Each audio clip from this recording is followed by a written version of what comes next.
Kaya stood frozen in the doorway of their Manhattan apartment, the bouquet of roses slipping from her numb fingers as she absorbed the scene before her. Catherine, her fiancé of 10 years, was entangled in an embrace with Sophia Lang, the rising Hollywood actress whose face graced every billboard in Times Square. The shock hit like a freight train, but it was Catherine's whispered words, "I've been waiting for this," that shattered Kaya's world into irreparable fragments. Her mind raced back to the morning, when she'd left early for the gallery to pick up a surprise painting she'd commissioned, a symbol of their enduring love. Now, returning home unexpectedly, the betrayal unfolded in real time. Kaya's heart pounded as she backed away silently, the door clicking shut behind her unnoticed.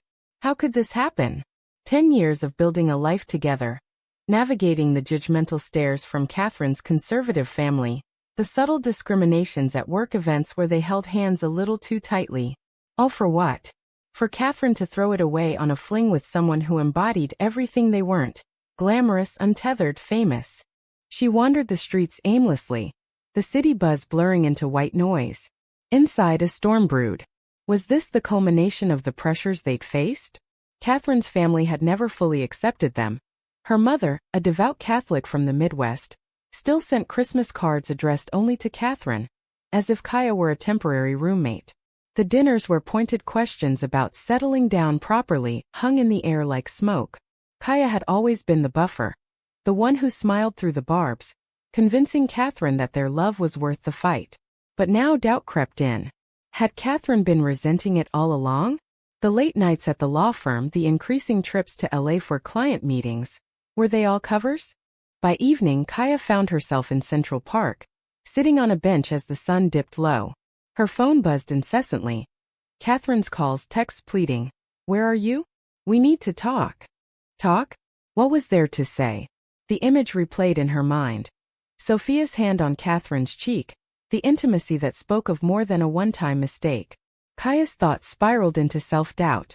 She was the steady one, the artist who painted emotions onto canvas while Catherine conquered courtrooms. Maybe she wasn't exciting enough anymore. Maybe the allure of Hollywood's spotlight had seduced Catherine away from their quiet, hard-won domesticity. When she finally returned home that night, the apartment was dark except for the kitchen light. Catherine sat at the table, eyes red-rimmed, a half-empty glass of wine in hand. "Kaya, please," she started, voice cracking. "It's not what you think." "Not what I think," Kaya exploded, her voice echoing off the walls. "I saw you. With her. On our anniversary." Catherine buried her face in her hands. "Sophia. She's been helping with a case. Just happened. I was stressed and..." "Stressed? That's your excuse." Kaya's anger boiled over, but beneath it, hurt clawed at her chest.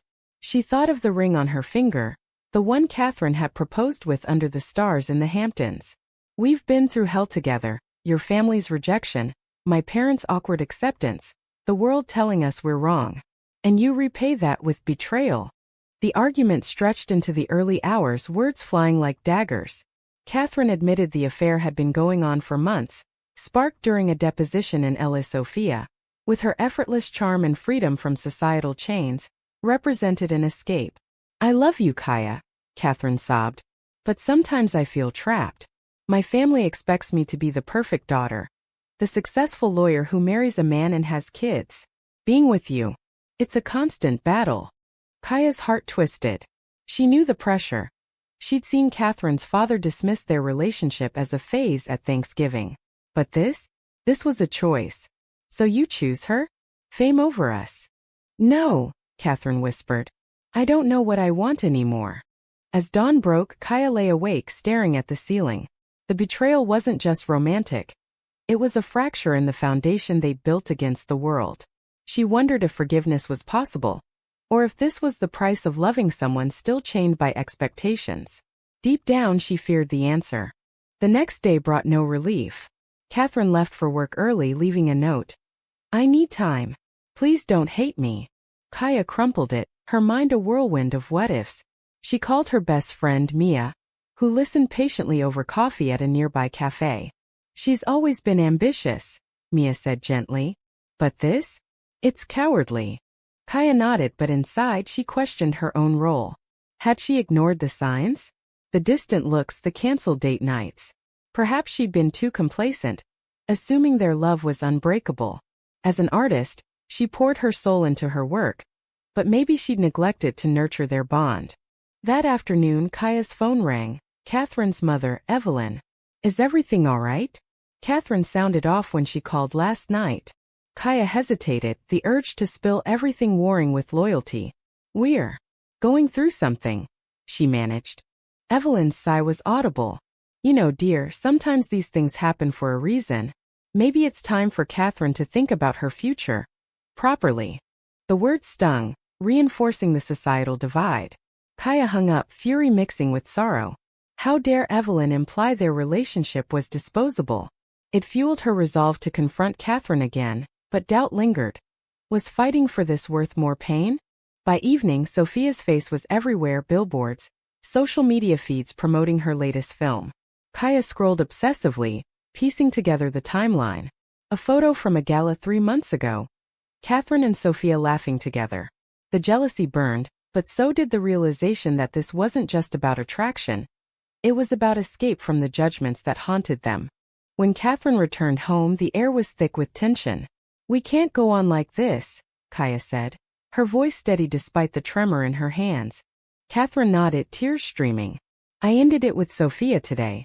But Kaya, I need to figure out who I am without all this pressure. The words hung heavy. Kaya felt a chasm opening. Was this the beginning of the end, or a chance for rebirth? She didn't know. But the cost of uncertainty was already tearing her apart. The days blurred into a haze of unspoken words and forced civility. Kaya moved through their apartment like a ghost, avoiding Catherine's gaze, her mind replaying the betrayal in endless loops. She wondered if love could survive such a wound, or if it was doomed to fester under the weight of doubt and resentment. Catherine threw herself into work, staying late at the firm, perhaps to avoid the confrontation brewing at home. But the silence only amplified the inner turmoil. In her office, surrounded by case files, Catherine grappled with guilt. Why had she strayed? Sophia had offered a world without strings. No family dinners laced with disapproval, no whispers at social events. It was intoxicating, a brief reprieve from the exhaustion of defending her identity. But now, facing the fallout, she realized the escape came at too high a price. Losing Kaya wasn't freedom, it was isolation. One evening, Kaya couldn't hold back anymore. She cornered Catherine in the living room. You say you ended it, but how do I trust you? Every time you go to LA, I'll wonder. Catherine's eyes flashed with defensiveness. You think I wanted this? My whole life I've been the golden child, top of my class, partner at the firm by 35. But being gay, that's the one thing that makes me a disappointment to my parents. So you blame them? Kaya shot back. We've fought this together. I stood by you when your dad cut you off financially during law school because of me. Catherine flinched. I know, and I hate myself for what I did. But Sophia, she doesn't have that baggage. Her family's supportive. She's out and proud without the drama. The admission cut deep. Kaya felt invisible, as if her sacrifices were meaningless. So our love is baggage? 10 years of building something real, and you trade it for convenience.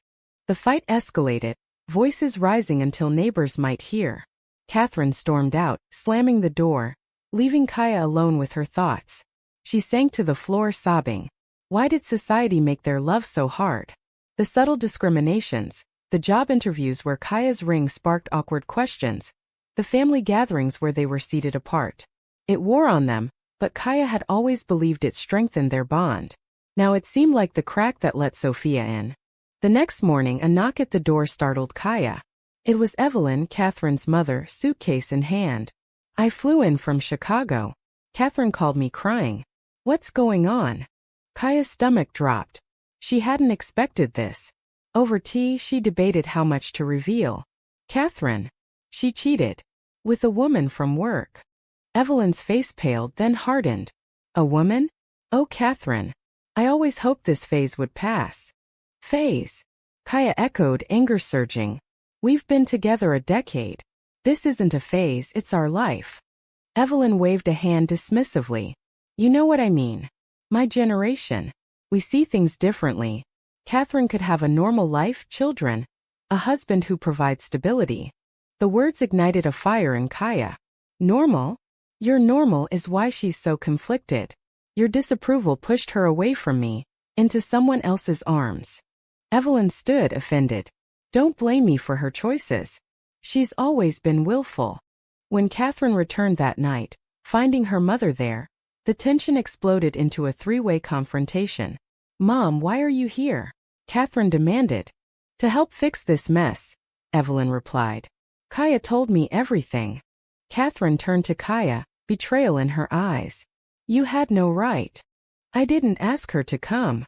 Kaya protested. But maybe it's time we all face the truth. Your family's rejection is poisoning us. The argument unraveled years of suppressed emotions. Evelyn defended her beliefs, rooted in faith and tradition. I love you, Catherine, but this lifestyle, it's not what God intended. Lifestyle. Catherine snapped. It's who I am, Mom. And Kaya is part of that. But as the night wore on, Catherine's resolve wavered. She confessed to her mother about the affair, seeking absolution. Evelyn's response was laced with judgment. See? This is what happens when you stray from the path. Kaya watched, heartbroken, as Catherine seemed to shrink under the weight. Later, alone in bed, Kaya whispered, Do you regret us? Catherine turned away. Sometimes I wonder if it would be easier without the fight. The honesty stung more than the affair. Kaya lay awake, contemplating the moral quandary. Was staying together worth the endless battle against family and society? Or was letting go the kinder choice? Days later, at a gallery opening for Kaya's latest exhibit, the facade cracked further. Sophia appeared uninvited, cornering Catherine in a quiet corner. Kaya overheard snippets. I miss you. We could be free together. Catherine hesitated, and in that moment, Kaya saw the temptation. She intervened, pulling Catherine away. Choose now. Her or me. Catherine's eyes filled with tears. I choose you. But I need to confront my family for real this time. The decision brought tentative hope, but Kaya wondered if it was too late. The damage was done, trust fractured. As they left the gallery, hand in hand, the stares from onlookers reminded her of the external pressures that never ceased. Back home, Catherine called her father, putting him on speaker. Dad, I need you to accept us or I'm done. His response was cold. You're throwing away your heritage for this? Catherine hung up, trembling. I did it. For us. But Kaya saw the cost, the pain in Catherine's eyes. Was this victory, or just another layer of sacrifice? The fragile peace didn't last. Weeks after the confrontation, Catherine's father arrived unannounced, his presence like a storm cloud over their apartment. He demanded a private talk with Catherine, ignoring Kaya entirely. This nonsense has gone on long enough, he boomed, his voice carrying through the thin walls. Kaya paced the kitchen, eavesdropping on fragments. You're a lawyer, for God's sake. Think about your reputation. That actress scandal could ruin you. Catherine's voice rose in defense. It was a mistake, Dad. But Kaya isn't. She's my future. Future? Without grandchildren? Without a real family? His words echoed the societal expectations that had haunted them. When he left, Catherine emerged, face ashen. He threatened to cut me out of the will. Said if I marry you, I'm no longer his daughter. Kaya's heart ached for her. I'm sorry, but we can build our own family. Catherine nodded, but doubt lingered in her eyes. The pressure was mounting and Kaya felt it too. At work, whispers about Catherine's drama circulated. Colleagues questioning her focus after rumors of the affair leaked. Society's judgment wasn't abstract. It was tangible, affecting careers, relationships. In her studio, Kaya painted furiously, channeling the turmoil into abstract swirls of red and black. Her mind wandered to her own family, more accepting but distant. Her mother had once said, "Love is love, but it's harder for you too." Was that prophecy self-fulfilling? One night over dinner, Catherine dropped a bomb. Sophia offered me a role in her world, a legal consultant for her production company. In LA permanently. Kaya's fork clattered. And you're considering it? It's a chance to escape this toxicity, Catherine admitted. But I'd want you to come. Leave New York? My gallery, my life here. Kaya felt cornered. This wasn't just about them. It was a moral crossroads. Uprooting for Catherine's escape felt like surrendering to the pressures they'd vowed to fight. The discussion turned heated. "You're running away again," Kaya accused. "I'm trying to save us," Catherine countered. "Here my family will never stop. In LA we could start fresh." But Kaya saw the underlying temptation, Sophia still in the picture, even if indirectly. Trust was a fragile thread and this pulled at it. The next day Mia pulled Kaya aside. "Don't go. She's using this to avoid dealing with her issues." Kaya pondered that. Catherine's choices seemed driven by fear, not love. The ethical dilemma gnawed. Forgive and follow or stand firm and risk losing her. Tension peaked at a family wedding, Catherine's cousins. They attended together, but the reception was a minefield. Relatives stared, murmured. Evelyn pulled Catherine aside. "See how happy they are? You could have that." Catherine returned shaken. "Maybe she's right.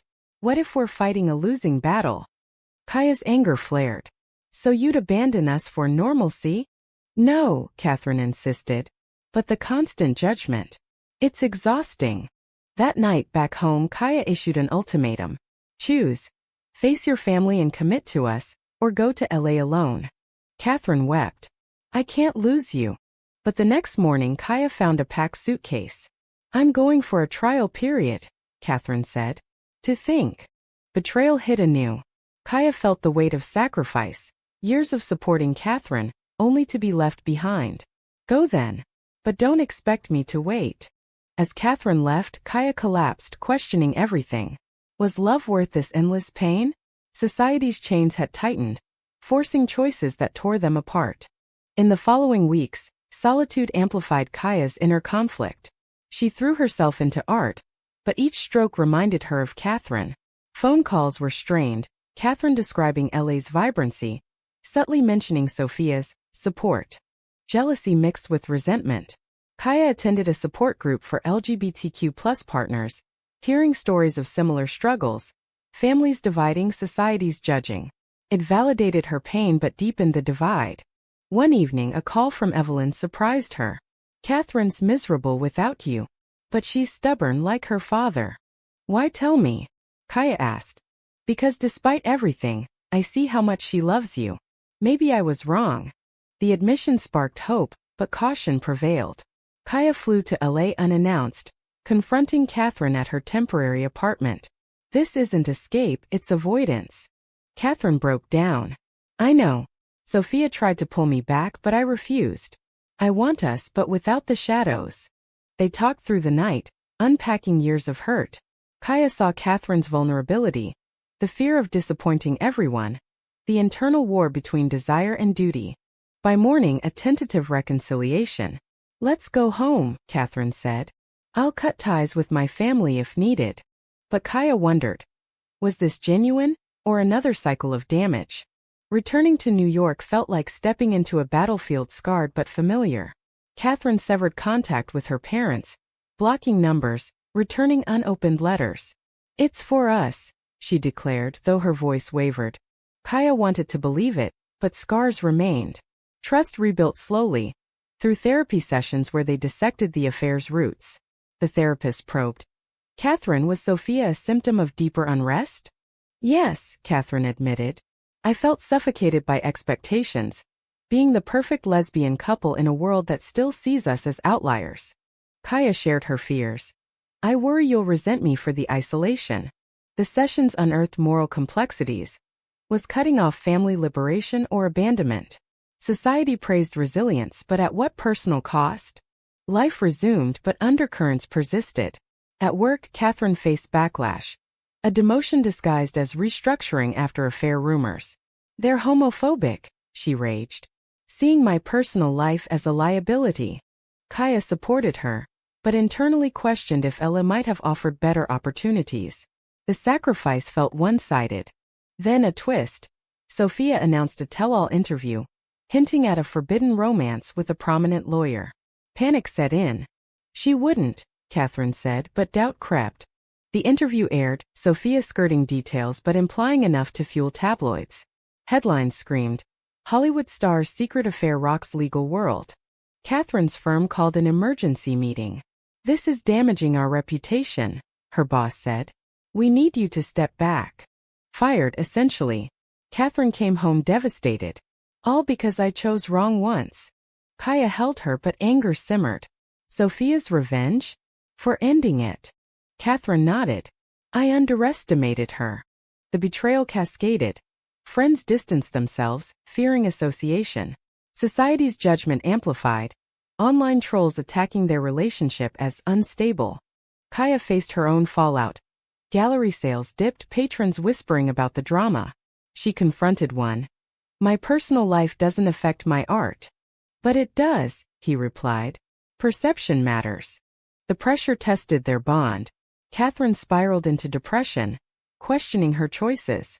Maybe if I'd stayed straight, none of this. Don't, Kaya interrupted. That's the trap.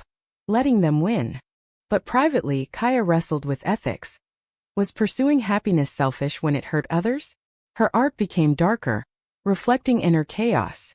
A breakthrough came via an unexpected ally. Catherine's estranged brother who reached out. Mom and Dad are wrong. I support you. His visit bridged gaps, sharing stories of his own hidden struggles. Family shouldn't be conditional. Inspired, Catherine wrote a letter to her parents. Accept me fully or lose me forever. No response came, deepening the wound, but it empowered her. I'm done seeking approval. As months passed, they rebuilt new jobs, therapy progress. Kaya proposed again, symbolically. Let's marry on our terms. Catherine accepted, tears flowing. Planning the wedding brought joy, but shadows loomed. Invitations to family went unanswered. On the eve of the ceremony, Evelyn showed up. I can't watch from afar anymore. Tensions flared. Why now? Catherine demanded. Because I see the pain I caused. It's not easy, but I'm trying. The reconciliation was tentative, Evelyn attending the wedding awkwardly. Vows exchanged, rings reaffirming commitment. But post-honeymoon reality bit. Catherine's career stalled, resentment brewing. If not for the scandal. Kaya felt guilty. Had her ultimatum led to this? A job offer arrived for Catherine in D.C., advocating for LGBTQ+ rights. This could be my purpose, she said. But it means moving again, Kaya noted. The decision weighed heavy. Stay rooted or chase redemption. Catherine chose D.C. Come with me. We fight together. Kaya agreed, but doubts nagged. Was this endless adaptation the price of love in a biased world? In D.C., new challenges arose, political scrutiny, activist circles questioning their privileged story. Catherine thrived, but Kaya felt adrift, her art suffering. One night, argument erupted. You're blooming while I'm wilting, Kaya confessed. Catherine paused. Maybe we need space to grow individually. The words echoed past betrayals. Was this the end? Space turned into separation, a trial period in different apartments. Kaya returned to New York temporarily, immersing in her art, while Catherine dove into advocacy work. The distance allowed reflection, but loneliness amplified the voids. Kaya's mind churned with what if. Had she been too forgiving? The affair, the family drama, each a test of resilience. Society's role loomed large. If acceptance were universal, would their path have been smoother? She painted a series titled Fractured Bonds, selling out, channeling pain into purpose. Catherine, meanwhile, lobbied for bills protecting LGBTQ+ rights. Her speeches raw with personal anecdotes. Love shouldn't cost your family, she'd say, voice breaking. But privately, she missed Kaya fiercely. The moral weight pressed. Had her choices been selfish, prioritizing escape over stability? Letters exchanged, honest and vulnerable. Kaya wrote, I love you, but the hurt runs deep. Can we rebuild without repeating cycles? Catherine replied, I'm committed to change. Therapy alone helps me see my flaws. Fear drove me to Sophia, not desire. Reunion came during Pride Month. Kaya attending Catherine's keynote in D.C., seeing her fiancé command the stage, passionate and unapologetic, reignited the spark. After, they walked the streets hand in hand. I've cut toxic ties, Catherine said. My parents reached out, but I set boundaries. No more conditional love. Kaya nodded. And Sophia? Blocked. Irrelevant. They decided to try again, cohabitating in D.C. But integration wasn't seamless. Kaya's career required travel, straining the bond. During one absence, Catherine faced a temptation, a colleague openly flirting. She resisted, but confessed upon Kaya's return. I didn't act, but the thought scared me. Kaya felt the familiar sting. Why? Because I'm still healing from my family's rejection. It makes me doubt my worth. The honesty fostered growth. They doubled therapy, exploring Malthuan Dao Duk. Was eternal vigilance the cost of non-traditional love? As time passed, equilibrium emerged. Catherine's work led to a landmark case, defending a young lesbian against familial discrimination. Winning it brought closure, mirroring her struggles. Kaya, inspired, created installations addressing societal biases, gaining acclaim. Their story became a quiet testament to perseverance. Yet, cracks appeared when Evelyn relapsed, sending a letter. Grandchildren would heal this family. Catherine burned it, but the seed planted doubt. Do I want kids? In this world? Discussions turned philosophical. Adoption, surrogacy, it's possible, Kaya said. But only if we're solid. The choice loomed. Expand their family, inviting more scrutiny, or remain as is. They opted for fostering, starting small. The process revealed depths, background checks probing their stability, echoes of past judgments. Their first foster, a teen girl questioning her sexuality, bonded with them. You two make it seem possible, she said. It healed wounds, but exhaustion set in, Catherine confided. Sometimes I wonder if a normal life would be easier. Kaya tensed. Normal means denying who we are. I know, but the fight never ends. Climax built during a family reunion Evelyn organized, insisting on attendance. There, confrontations erupted. Uncles decrying modern perversions, cousins supportive but silent. Catherine stood firm. This is my family now, Kaya and our foster daughter. Evelyn broke down. I'm sorry. I was wrong. The apology was a turning point, but damage lingered. Back home, Kaya and Catherine evaluated the toll. We've paid dearly, Kaya said. Betrayal's losses for what? For authenticity, Catherine replied. As years folded, their bond strengthened, scarred but resilient. The foster became permanent, a daughter symbolizing hope. Yet, in quiet moments, Kaya pondered the ethics. Had their choices been right, navigating betrayals and prejudices? In the end, love prevailed, but at what cost? Was sacrificing family ties for personal truth justified? Or did it perpetuate division?